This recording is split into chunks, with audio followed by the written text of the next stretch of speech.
Only 90s kids will remember what that flap was. That's right. Hey everybody, welcome to H4G. I'm Tony. I'm not. I'm John.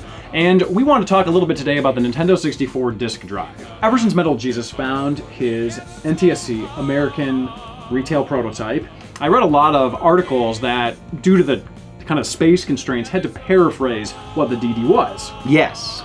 And a lot of very confused comments by people.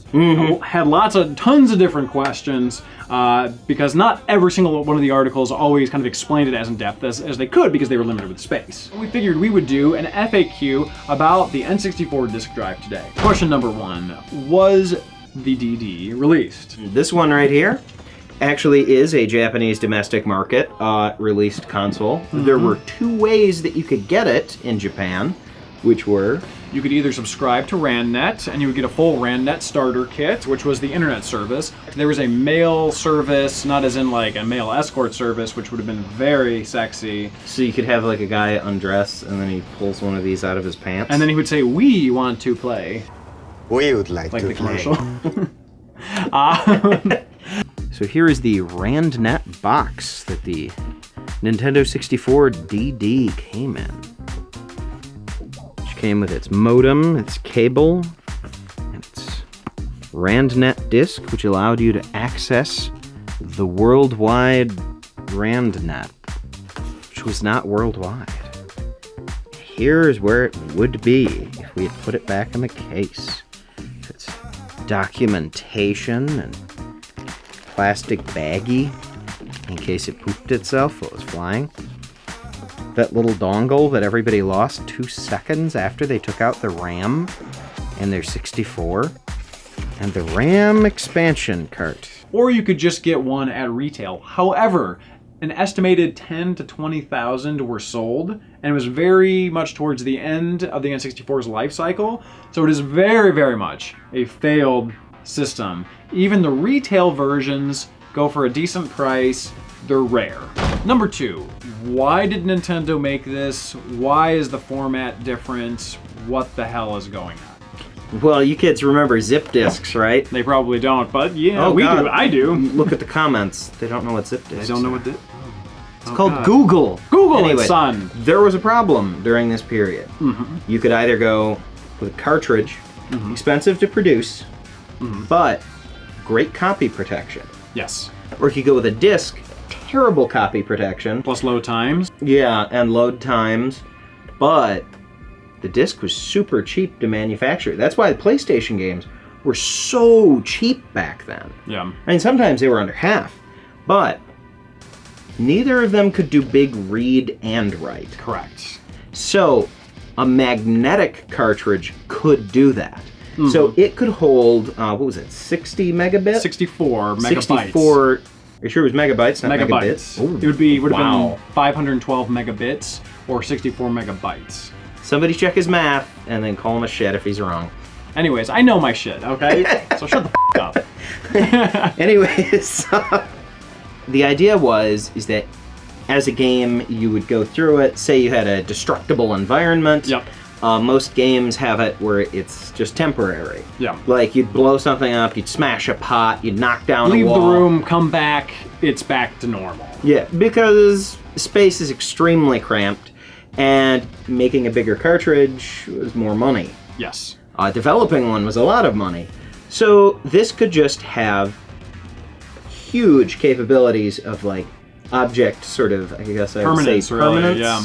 So Miyamoto had said in Zelda, when you slash a tree, it should stay slash the entire game. It would have an internal clock. It would just be a realistic, changeable world. Now that said, 64 megabytes is a lot different than 600 and some for the PlayStation disc, but the advantage was the read-write, essentially. Yes. That said, the cartridge, the N64 cartridges eventually got to that level anyways. Yes. It took a while, but it also took a while for this one to come out, so it kind of became pointless except for the read-write capabilities. Number 3, another one of the big questions that I see people talking about is how many games were released, and people confuse the number of games with the number of discs. So let's go through them. We have Doshin the Giant. We have Doshin the Giant expansion disc. Which sucks. Which sucks. We have the F-Zero X expansion kit. Which is good. Which rocks. I would say the best thing on it. Rocks. We have Mario Artist Communication Disc, which was a disc to allow the other Mario Artist games to communicate. We have Mario Artist Polygon Studio.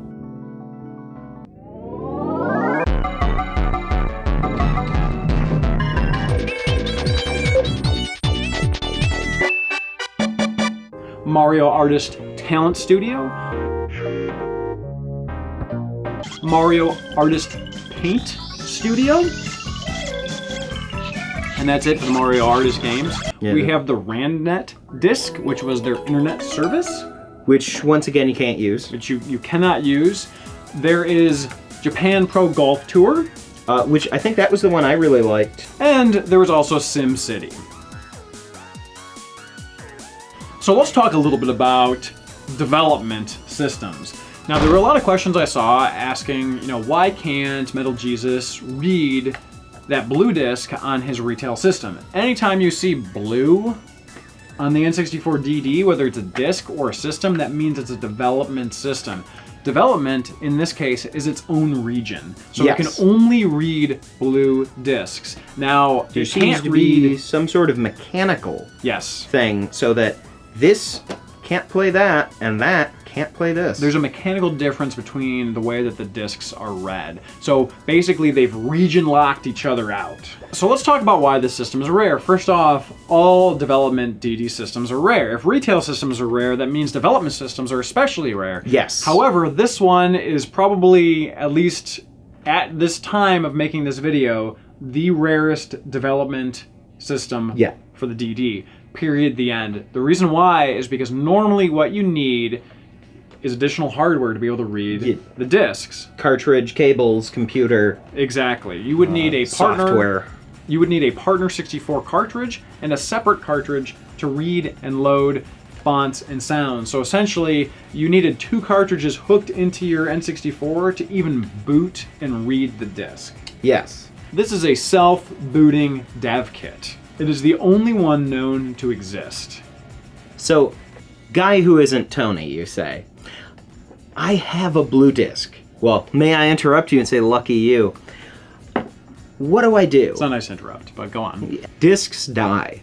They do. If you take too long, natural disaster might take them. They might demagnetize. Wear and tear might damage the spindle, the shaft inside of it. Anything could destroy it. Send it to us. We're willing to do insured shipping and all that sort of stuff. We'll find out what's on your disc.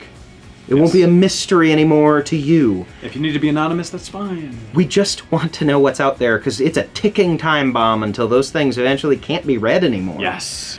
These are magnetic discs. They're going to fall apart. They're going to get magnetized, demagnetized, this, that. I mean, zip disks were crap. So there's only ever going to be less data on your disc. They will fall apart within the next 5 to 10 years. Something may happen. So that said, if you have a disc, take a chance on us. Let's find out what's on it. Let's preserve it. I want to believe that someday I'll get to play Earthbound 64 in at least some broken, fragile tech demo form, and that's just looking at the pictures alone at night, touching the magazine as I flip through the pages. Yes, that is what he meant. It could be beneficial to you financially to find out what's on that disc. Because mystery sells, but the real thing sells for so much more. That's right. Last question of the evening. John, why should we care about the Nintendo 64 disk drive? History has kind of written it off as this failed system. Half the people I know, actually I shouldn't say half, I should say 99% of the people that I know in my day-to-day life have never heard of this thing. They don't care. Why does this even matter? Why are we even talking about this right now? Well, it's because there were so many things being developed for it for so long. So many of my childhood memories were just waiting for those damn games to come out. And there's a chance they're out there now. And now we finally have this wonderful thing here where we might be able to find it. Yep. So historical preservation. Mm-hmm. Plus, knowing about it really informs how games were developed. So, for example, Zelda 64 was developed for the DD, but they had to make sacrifices to bring it onto the cartridge. Yes. So there's all of that content still potentially out there that we could find. Yeah. So, bonus question, very important. I shipped this out to Seattle. Metal Jesus took real good care of it. I brought it back. It's finally safe back home. If you have a DD, how should you store it at night? Where should they sleep? Ooh. We should consult an expert.